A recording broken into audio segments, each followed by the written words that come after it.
নমস্কার। আচ্ছা, ভারতের হায়ার এডুকেশন সিস্টেম কিন্তু একটা বিরাট বড়সড় পরিবর্তনের দিকে এগোচ্ছে। একটা নতুন প্রস্তাব এসেছে, নাম higher education commission of India, বা সংক্ষেপে যদি বলি HECI। আর এর লক্ষ্য হলো আমাদের কলেজ বিশ্ববিদ্যালয়ের পুরো সিস্টেমটাকে একেবারেই নতুন করে ঢেলে সাজানো। তো চলুন আজ একটু গভীরে গিয়ে দেখা যাক এই সংস্কারটা ঠিক কী, আর আমাদের এডুকেশন সিস্টেমে এর এফেক্টটা কতটা বড় হতে পারে। প্রশ্নটা কিন্তু খুবই গুরুত্বপূর্ণ, আর এর উত্তরটা আমাদের সবার জন্যই জরুরি। একবার ভাবুন তো, কলেজের অনুমোদন, পড়াশোনার মান, কোন প্রতিষ্ঠান কেমন ফান্ডিং পাবে, এমনকি শিক্ষকদের দায়বদ্ধতা, এই সব কিছু যদি একটা ছাতার তলায় চলে আসে। হ্যাঁ, ঠিক এটাই হতে চলেছে যদি এই সংস্কারটা বাস্তবে রূপ পায়। চলুন বিষয়টা একটু ভেঙে দেখা যাক। কিন্তু প্রশ্নটা হলো, হঠাৎ করে এত বড় একটা চেঞ্জের দরকার পড়ল কেন? আসলে এতদিন ভারতের উচ্চশিক্ষা ব্যবস্থাটা ছিল বলতে পারেন একটা জট পাকানো সুতোর মতো। মানে অনেকগুলো আলাদা আলাদা সংস্থা নিজেদের মতো করে নিয়ম চালাতো। ফলে পুরো প্রসেসটাই খুব জটিল আর স্লো হয়ে গিয়েছিল। এখন লক্ষ্য একটাই, এই জটটাকে ছাড়িয়ে একটা সহজ, সরল আর অনেক বেশি শক্তিশালী ব্যবস্থা তৈরি করা। পার্থক্যটা দেখুন, পাশাপাশি রাখলেই একদম পরিষ্কার হয়ে যাবে। একদিকে ভাবুন এখনকার সিস্টেমটা, মানে ইউজিসি, AICTE, NCTE এর মতো অনেকগুলো আলাদা আলাদা বডি, যে কারণে পুরো ব্যাপারটা একটা প্রশাসনিক গোলকধাঁধার মতো হয়ে গেছে। আর অন্যদিকে ভাবুন প্রস্তাবিত HECI এর কথা, মানে একটাই ছাতা যার তলায় সবকিছু চলে আসবে। চেষ্টাটা হলো অ্যাপ্রুভাল প্রসেসটাকে অনেক ফাস্ট করা আর নিয়মকানুনগুলো সারা দেশের জন্য একরকম করে তোলা। আর এই সব সমস্যার সমাধান হিসেবেই আসছে এই একক নিয়ামক HECI বা higher education commission of India. একে ভাবা হচ্ছে ভারতের উচ্চশিক্ষার ভবিষ্যতের মূল চালিকা শক্তি, বা বলা যেতে পারে মেইন ইঞ্জিন হিসেবে। যদি খুব সহজ করে বলি, HECI হবে একটা মাত্র সর্বভারতীয় সংস্থা, যেটা একাই নিয়মকানুন, একাডেমিক স্ট্যান্ডার্ড, ফান্ডিং এবং কলেজ বিশ্ববিদ্যালয়ের কোয়ালিটি অ্যাসেসমেন্টের মতো সব গুরুত্বপূর্ণ কাজগুলো সামলাবে। মানে ওয়ান স্টপ সলিউশন। এবার আসা যাক HECI এর স্ট্রাকচারে, যেটা বেশ ইন্টারেস্টিং। এত বড় একটা কাজ সামলানোর জন্য 4টে আলাদা কিন্তু একে অপরের সঙ্গে কানেক্টেড পিলার বা স্তম্ভ তৈরি করা হয়েছে। চলুন এক এক করে দেখে নিই এই 4টে স্তম্ভের কার কি কাজ। প্রথম স্তম্ভটা হলো NHARC। এর কাঁধে রয়েছে সবচেয়ে বড় দায়িত্বটা, নিয়মকানুন তৈরি করা আর অ্যাপ্রুভাল দেওয়া। সোজা কথায়, কোনো নতুন কলেজ খুলতে গেলে বা নতুন কোর্স চালু করতে হলে গ্রিন সিগন্যাল দেবে এই কাউন্সিলই। তাই একে বলা হচ্ছে গোটা সিস্টেমের রুল মেকিং বডি। দ্বিতীয় স্তম্ভ হল GEC। এর কাজটা হলো পড়াশোনার কোয়ালিটি নিশ্চিত করা। মানে কি পড়ানো হবে, সিলেবাসের মান কেমন হবে, সারা দেশে ক্রেডিট সিস্টেমটা কিভাবে চলবে, এই সব কিছুর ব্লুপ্রিন্ট তৈরি করবে GEC। এক কথায়, এ হলো পুরো সিস্টেমের একাডেমিক ব্রেন। তৃতীয় স্তম্ভ HEGC সামলাবে টাকা পয়সার দিকটা, মানে ফান্ডিং আর গ্র্যান্টস। তবে এবার থেকে কোনো প্রতিষ্ঠান কত টাকা পাবে সেটা পুরোপুরি নির্ভর করবে তাদের পারফরমেন্সের ওপর। ভাবুন, যে কলেজের রেজাল্ট যত ভালো, ছাত্রছাত্রীরা যত বেশি চাকরি পাবে, তাদের অনুদানও তত বাড়বে। তাই একে বলা হচ্ছে সিস্টেমের ফান্ডিং ইঞ্জিন। আর একদম শেষে চতুর্থ স্তম্ভটি হল NAC। এর কাজ হল কলেজ বিশ্ববিদ্যালয়গুলোর কোয়ালিটি চেক করে তাদের র্যাঙ্কিং বা গ্রেড দেওয়া।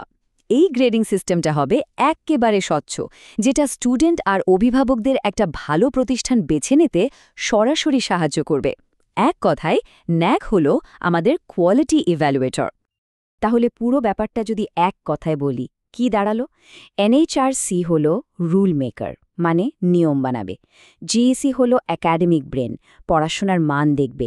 HEGC হল ফান্ডিং ইঞ্জিন, পারফরমেন্স দেখে টাকা দেবে। আর NAC হল কোয়ালিটি চেকার। এই 4টে পিলার যখন একসঙ্গে টিম হিসেবে কাজ করবে, তখনই কিন্তু একটা সুপার শক্তিশালী সিস্টেম তৈরি হবে। তো এই তো গেল পুরো কাঠামোর কথা। কিন্তু আসল প্রশ্নটা হলো, ছাত্রছাত্রী বা শিক্ষকদের জীবনে এর রিয়েল লাইফ ইম্প্যাক্টটা ঠিক কী হবে? বাস্তবে এই সংস্কার আমাদের জন্য কি কি পরিবর্তন আনবে? চলুন এবার সেই দিকটাতেই ফোকাস করা যাক। যেমনটা একটু আগেই বলছিলাম, এবার থেকে ফান্ডিং হবে পারফরম্যান্স বেসড, মানে এইচইজিসি দেখবে ছাত্রছাত্রীদের রেজাল্ট কেমন হচ্ছে, পাশ করার পর কতজন চাকরি পাচ্ছে, এই ধরনের কেপিআইয়ের ওপর ভিত্তি করে ঠিক হবে কে কত অনুদান পাবে। এর সোজা মানে হলো ভালো প্রতিষ্ঠানগুলো আরও ভালো করার জন্য বাড়তি সাপোর্ট পাবে। অ্যাক্রিডিটেশনের জন্য এখন থেকে আর 10টা জায়গায় ঘুরতে হবে না, একটাই সংস্থা থাকবে, ন্যাক। আর দারুণ ব্যাপার হলো সব প্রতিষ্ঠানের রেটিং আর গ্রেড এইচইসিআই এর পোর্টালে সবার জন্য ওপেন থাকবে। ফলে ভর্তির সময় কোন কলেজ বা বিশ্ববিদ্যালয় কেমন তা নিয়ে আর কোনো কনফিউশন থাকবে না। আরেকটা যুগান্তকারী পরিবর্তন হল একাডেমিক ব্যাংক অফ ক্রেডিট বা এবিসিকে পুরো সিস্টেমের সঙ্গে ইন্টিগ্রেট করে দেওয়া। এর ফলে কি হবে, ছাত্রছাত্রীরা এক কলেজ থেকে অন্য কলেজে গেলে তাদের এতদিনকার জমানো ক্রেডিট আর নষ্ট হবে না।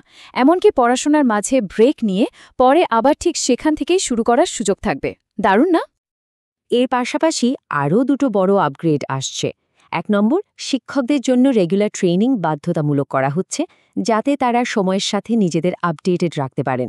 আর 2 নম্বর, অ্যাপ্রুভাল, ফান্ডিং, মনিটরিং সবকিছুই হবে একটা ডিজিটাল পোর্টালের মাধ্যমে। ফলে পুরো প্রসেসটা হবে অনেক ফাস্ট, পেপারলেস আর দুর্নীতিমুক্ত। সব মিলিয়ে দেখলে এই সংস্কারটা শুধু কয়েকটা নিয়ম বদলানোর ব্যাপার নয়, বরং এটা ভারতের উচ্চশিক্ষার জন্য একটা কমপ্লিট নতুন ব্লুপ্রিন্ট তৈরি করার চেষ্টা। এর মূল মন্ত্রটা হল অটোনমি উইথ অ্যাকাউন্টেবিলিটি।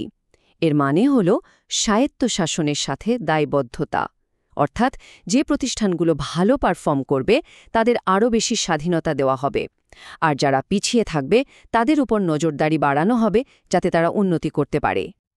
একটা কথা মনে রাখতে হবে, এই পুরো সংস্কারটাই কিন্তু ন্যাশনাল এডুকেশন পলিসি বা এনইপি 2020-র যে বৃহত্তর পরিকল্পনা তারই একটা অংশ। এর আসল লক্ষ্য হলো এমন একটা শিক্ষা ব্যবস্থা গড়ে তোলা যেটা আরও ফ্লেক্সিবল হবে, স্কিল বেসড হবে আর আন্তর্জাতিক মানের সঙ্গে টক্কর দিতে পারবে। তাহলে সব মিলিয়ে যদি দেখি, এই এইচইসিআই পরিকাঠামো আমাদের সিস্টেমে মোট 10টা বড়সড় পরিবর্তন নিয়ে আসছে।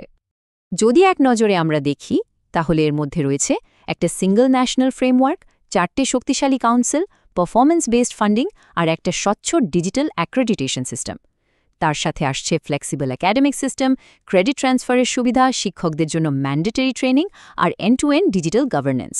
আর এই সব কিছুকে একসঙ্গে বেঁধে রাখছে স্বায়ত্তশাসন ও দায়বদ্ধতার মডেল এবং এনইপি 2020-র লক্ষ্য। কিন্তু দিনের শেষে প্রশ্ন একটাই, কাগজে কলমে এই যে দুর্দান্ত একটা পরিকল্পনা, এটা বাস্তবে কতটা সফল হবে? এই নতুন কাঠামো কি সত্যি ভারতের উচ্চশিক্ষার ভবিষ্যৎকে একটা নতুন দিশা দেখাতে পারবে? উত্তরটা হয়তো সময় দেবে, তবে একটা কথা নিশ্চিত, এটা ভারতের শিক্ষা ব্যবস্থার জন্য একটা অত্যন্ত সাহসী আর যুগান্তকারী পদক্ষেপ।